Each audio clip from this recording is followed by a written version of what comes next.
एक मोठी घडामोड समोर येते। जम्मू काश्मीरच्या डोडा इथल्या देसा भागामध्ये रात्री उशिरा दहशतवादी आणि सुरक्षा दलांमध्ये चकमक बघायला मिळाली आहे। चकमकीमध्ये एका अधिकाऱ्यासह 4 जवान शहीद झाल्याची माहिती समोर येते।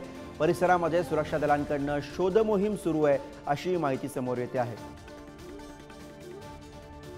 आणि याच विषयी आपण ताजे अपडेट्स घेऊयात। प्रतिनिधी शिवाजी काळे सध्या आपल्या सोबत आहे। शिवाजी, गुरु, गेल्या 34 दिवसापासून या ठिकाणी चकमक सुरू आहे आणि आतापर्यंत अनेक दहशतवाद्यांना कंठस्नान घालण्यात आलेलं आहे।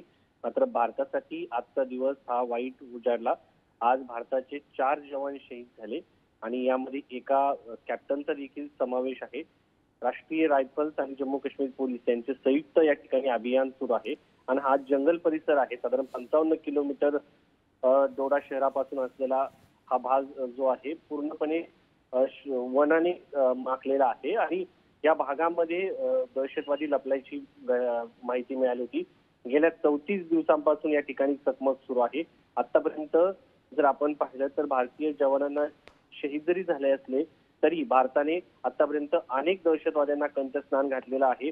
12 जूनला देखील या ठिकाणी एन्काउंटर करण्यात आला होता आणि यामध्ये काही दहशतवाद्यांना कंठस्नान घालण्यात आलं होतं। 26 जूनला 3 दहशतवाद्यांना मारण्यात आलं होतं। त्यानंतर 9 जुलैला झालेल्या चकमकीमध्ये दहशतवादी आणि भारतीय जवान यांच्यामध्ये मोठ्या प्रमाणात चकमक झाल्याचं आपल्याला पाहायला मिळालं होतं।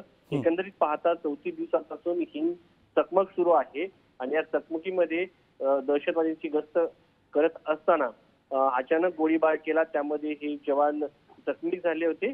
जखमीवरती उपचार सुरू असताना यांना वीरमरण आल्याची माहिती मिळत आहे। बरोबर, भारतासाठी अत्यंत दुःखद दिवस। एक अधिकारी आणि 4 जवान या चकमकीमध्ये शहीद झालेले आहेत। धन्यवाद शिवाजी या सगळ्या सविस्तर माहितीसाठी। पुढे